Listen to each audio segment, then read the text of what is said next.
Houston, we have a problem. Breaking news on CNN. The year is 2014.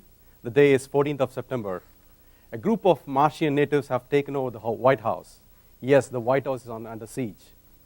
Initial reports suggest that these Martian natives are from a city called Permafrostopolis on Mars, and they are completely pissed off. Why? They have been repeatedly abused with contamination from Earth. Dr. Paul Sagan, the newly appointed director of NASA, when he was contacted, he was on his way to Washington, D.C. to negotiate an end of the siege. Dr. Sagan has had this to say. We did all we could using planetary protection policies, but however, these bacterial bugs from spacecraft assembly facility have managed to evade our decontamination procedures. And now, our worst nightmares have come true.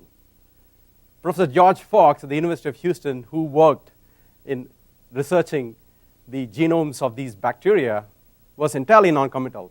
Well, who would have thought that in 2 years' time, we would make contact with the natives of Mars, we will actually sign treaties with them. It so happens that these Martian natives were here on Earth to discuss the modalities of an intergalactic planetary treaty. On the part of the Martian natives, their complaint is that perchlorate and methane, two of the most essential nutrients for their survival, are being completely depleted by these bacteria.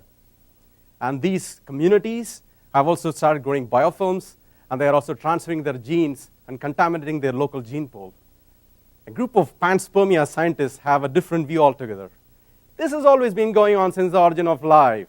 I don't believe these Martians. This is a kind of an evolutionary trade-off at the intergalactic level. For more news, stay tuned, 6 p.m. tonight. All right, let's get some feedback from the judges. That was wonderful.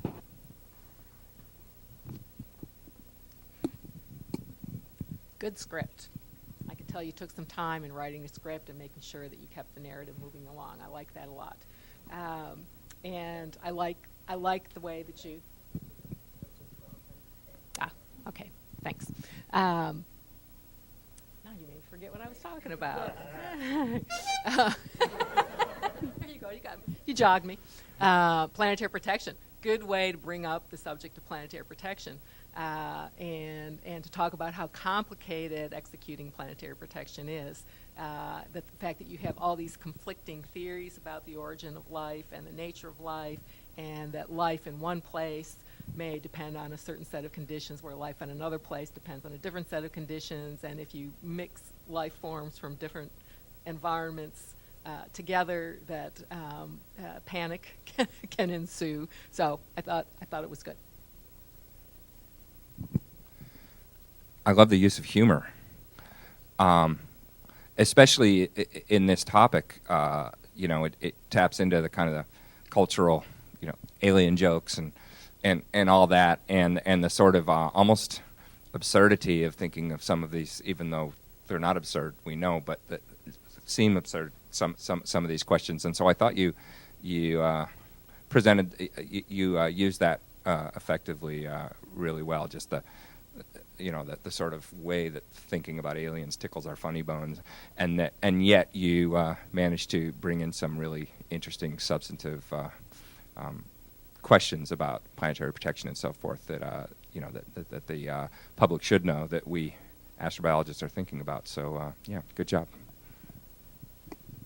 Very creative, opening and closing. I like that you kept it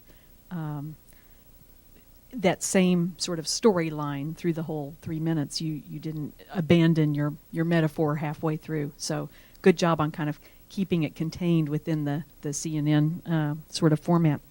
I also like very much what you said, Linda, the bringing in of multiple perspectives. That's something that, especially with science, because we all know that no matter what the facts are, everybody has a different opinion about the facts.